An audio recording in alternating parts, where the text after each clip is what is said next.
Hi, so in the last chapter, Bradley got his hair cut. He got a letter from Carla. She told him that she loved him.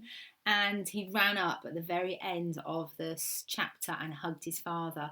Now, I always find when I'm reading this story about Bradley, no matter how many times I've read it, it always makes me feel really emotional because he's such a complex little boy. So you join us on chapter 42 and let's see what happens today to Bradley. Bradley tried writing a letter to Carla. His father had suggested it. He crumpled up a piece of paper and threw it in the waste paper basket. He didn't know what to say. The words hadn't been invented yet. Ronnie hopped along, singing, do-do-do-do, do-do-do.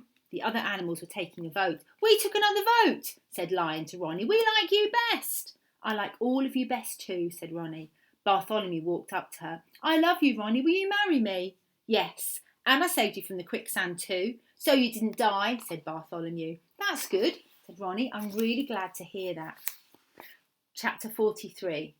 Coleen, wearing a red dress, anxiously waited for a guest to arrive. Except for Laurie and Melinda, she hadn't told anyone there'd be boys at her party. The doorbell rang. Her heart jumped. She hoped it was Jeff, but she also hoped it wouldn't be. She composed herself and opened the door. It was Judy and Betty. They each gave her a present. Oh, what is it?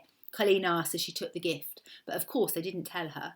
Who else is coming? Said Judy as the three girls came into the house. Coleen counted on her fingers naming the guest. Well, there's you two and Laurie and Melinda, Karen, Annie and Dina. She paused and then she said the last two names very quickly. Jeff and Bradley. Bradley? Bradley Chalkers? Oh, no. You didn't say there were going to be boys at your party. Didn't I? Said Carla innocently. I thought I did. I don't think I'm allowed to go to parties where there are boys. OK, but you already gave me your present, said Coleen. They decided to stay, but when the bell rang, the three girls screamed. It was only Annie and Dina. Annie and Dina were dressed exactly alike, right down to their shoes and socks. They were best friends and their parents often took them shopping together. They always bought the same clothes. Then before a party or just before school sometimes, they'd call each other up and decide what to wear. Today it was a blue dress, white and yellow flowers. Coleen invited boys, Betty said. Bradley Chalkers, said Judy. Annie and Dina looked at each other in horror, and Coleen took their presents from them before they could change their mind. Karen was the next to arrive. Coleen invited boys, everyone said, and she stood in the doorway. Her mouth dropped. Bradley Chalkers, said Betty, and the new kid, Jeff Fishfood. Karen was shy and quiet. There were going to be boys at the party. She might not say one word at all. The doorbell rang. Everyone except for Karen screamed. She held a pillow in front of her face. It was Laurie and Melinda. Coleen invited boys! Everyone greeted them. Jeff Fishnose and Bradley Chalker. We already knew that, Laurie said, as if it was no big deal to her. Oh, nobody else did, said Judy. The 8 girls waited. They talked and laughed about how much Coleen would like her presents.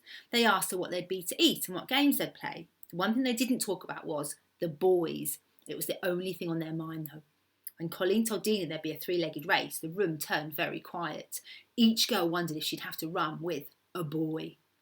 Coleen planned to run the 3-legged race with Jeff. It didn't occur to her that if she was partners with Jeff, another girl would have to be partners with Bradley. It was starting to get late, and a new worry slowly came across her face. What if they didn't show up? It seemed to the party wouldn't be fun without them now. Colleen's mother walked into the living room. 8. Who's missing? Nobody asked. Oh, the boys. We can't wait much longer. Coleen looked like she was about to cry. Where were they? Chapter 44. The doorbell rang at Bradley's house. Bradley, wearing a cone-shaped party hat, ran to the front door and flung it open, and he got a wild look in his eyes. Hi! Jeff was holding Colleen's present. Are you ready? He was wearing old, comfortable clothes. Blue jeans had got a small hole above the knee. It's wrapped with a bow. What? Asked Jeff. Bradley ran back into his parents' bedroom. It's got to be wrapped with a bow. She cut off a piece of tape and smiled at her son. It's okay, I'm doing it now. Okay, good. My mother's wrapping it now, he said to Jeff. He'd been running around the house that way all morning as he desperately tried to get ready for the birthday party. He'd already changed his clothes 6 times. He didn't know what to wear to a party. He didn't know what he was supposed to do. He'd got no idea what he was going to do. Claudia had given him the party hat to wear. She told him she wasn't allowed to take it off. They wrapped my present at the store when I got it, said Jeff. Bradley hardly heard him. Are you supposed to wear torn trousers? What? He ran into the kitchen. He took a sharp knife next to the sink and cut a hole in his trousers just above the knee. When he returned to the front door, Jeff was standing inside the house and Claudia was with him. It's hard to tell if your hat on straight, because is your head crooked, she said. Mrs. Chalkers came down the hall carrying the gift. See, all wrapped. "Oh, hello, you must be Jeff. I'm Bradley's mother." "Hello, Mrs. Chalker," said Jeff. "It doesn't have a bow," Bradley shouted. "I couldn't find any ribbon," said his mother. "It needs a bow. Doesn't it need a bow, Jeff?" No." "Oh, OK." She kissed him happily and off they went. He and Jeff started out the door. "Oh, Bradley, you ripped your trousers." "I know," said Bradley. They headed up the path towards Colleen's. She only lived 2 blocks away. "Do you want my bow?" said Jeff. "I can take it off." Bradley nervously shook his head. "Are you all right?" Jeff said. He tried to say, "I'm OK," but his mouth didn't work again. Bradley sighed and stopped walking. "What's the matter?" Bradley trembled. He felt the same way as if when he'd first tried to turn in his homework. "I don't know what to do at a birthday party," he said. "I haven't been to one in years." Jeff looked impatiently up the street as he sat down. "There's nothing to worry about," he said. "Birthday parties are fun." "How many birthday parties have you been to?" "Oh, a lot. What do you want to know?" "What do they do?" "OK, first take off that hat." So while the 8 girls anxiously waited, Jeff was patiently trying to teach Bradley everything he knew about birthday parties. Chapter 45.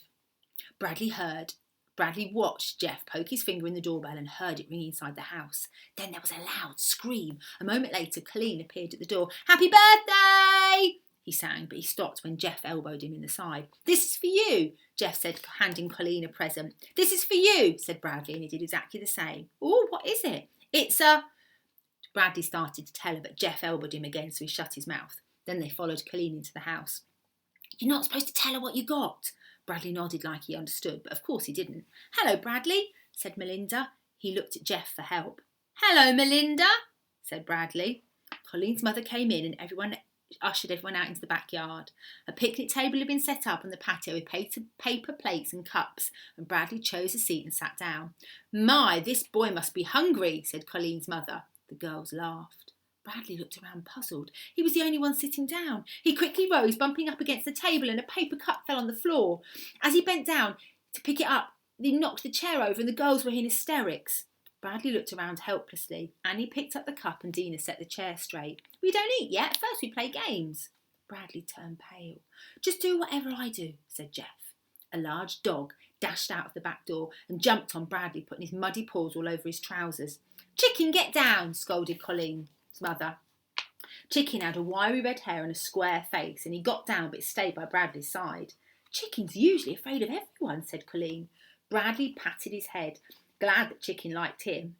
Mrs. Verigold split the group in 2 teams for a relay race. She put Jeff and Bradley on separate teams because she said it wouldn't be fair if 2 boys were together. Bradley lined up with the other members of his team. He was in the middle. Annie and Betty were in front of him, and Judy and Dina were beside him. On the other team, Jeff was talking to Coleen. Bradley wondered if he should talk to one of the girls, but he didn't know what to say. Besides, they were talking to each other, so he just petted Chicken. "On your mark, get set, go!" Suddenly the race started and everyone in his team was shouting, "Come on, Annie, go, run, faster!" He watched Anne run to the end and touch the tree and came back. She slapped Betty's hand and Betty ran towards the tree. "Run, Betty!" "Slow down, Betty," he whispered to himself, hoping his turn would never come. He turned around. "Do you want to go next?" he said to Judy. "Stick your hand out," she shouted. He spun round, stuck his hand out just in time. Betty slapped it and then he took off. He ran as fast as he could to the tree. "Go, Bradley!" he heard someone shout out. "Come on, Bradley!" It made him want to run faster than he'd ever run before. Chicken ran alongside him. Melinda was running for the other team. She'd started before him, but he beat her to the tree. He'd almost slipped and fell, but he caught his balance. "Come on, Bradley!" his teammates all yelled. He slapped Judy's hand and then bent over to catch his breath. He turned louder and shouted, louder than anybody else, "Go, run, Judy! Come on, Dina!" Dina crossed the finish line and everyone shouted. "What happened?" he said. "We won," said Betty. He jumped up and down. "That means we each get 2 points, said Judy. This was something new. Jeff hadn't told him about points. Judy explained, "Everyone on the winning team gets 2 points and everyone on the losing team gets 1 point. It would come out the same if we just got 1 point to the winners and nothing to the losers, but this way losers don't feel so bad." "I'm telling him," said Judy. "After each race, we trade teams, and then at the end of the race, Colleen's mother counts up all the points, and the girls with the most points get a prize, and the boys with the most points get a prize. Colleen's mother has a chart with everyone's name on to keep track of their points." "I'm telling him," said Judy. "Colleen's mother has a chart." Bradley laughed. "Are all birthday parties this much fun?" Judy and Betty looked at each other. The only thing that made this party special was the boys, but they couldn't tell that to Bradley. "Have you never been to a birthday party before?" asked Betty. "Not for a long time. I got kicked out of the last one I went to." "Well, if you've got any questions, just ask me," said Betty. "I've been to more birthday parties than you, though," said Judy. "You have not," said Judy. "You haven't. You didn't go to Holly's, though, remember? That's because we were on holiday." "Still didn't go." They had to switch teams for the next relay race. This time Bradley was with Betty, Annie, Karen and Melinda. And for this race, everyone had to hop on 1 foot. "1 foot!" Bradley exclaimed. He rooted loudly for everyone on his team, and when it was his turn, he heard them cheer again, and he won again. "You're an excellent hopper, Melinda," he said after the race. "You hopped twice as far as Coleen on every hop." Melinda beamed. "You're a good hopper too, Bradley." Colleen's mother marked the points on the chart, and they switched teams again for the next race. This time they had to hop on 2 feet. "Both feet!" Bradley exclaimed. They continued changing teams for each of the races. Coleen always made sure she was on Jeff's team, though. Bradley was never with either of them. He was good about that. He felt comfortable with everyone else, but he was still a bit scared of Coleen. He was afraid she might ask him another question that he couldn't answer. Laurie was on his team for the backward race, and she stood behind him in line, screamed in his ear the whole time. He loved it. He had to shout twice as loud just to hear himself.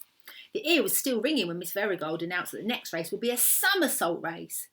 The smile left his face. He did not know how to do a somersault, and he looked anxiously at Chicken.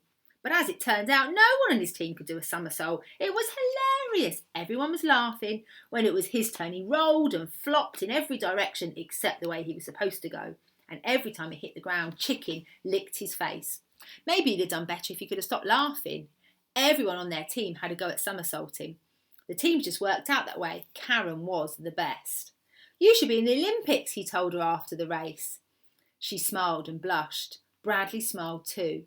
Even though his team lost, he thought it had been the most fun race of the day. Plus, when the girls somersaulted, he could see their underwear.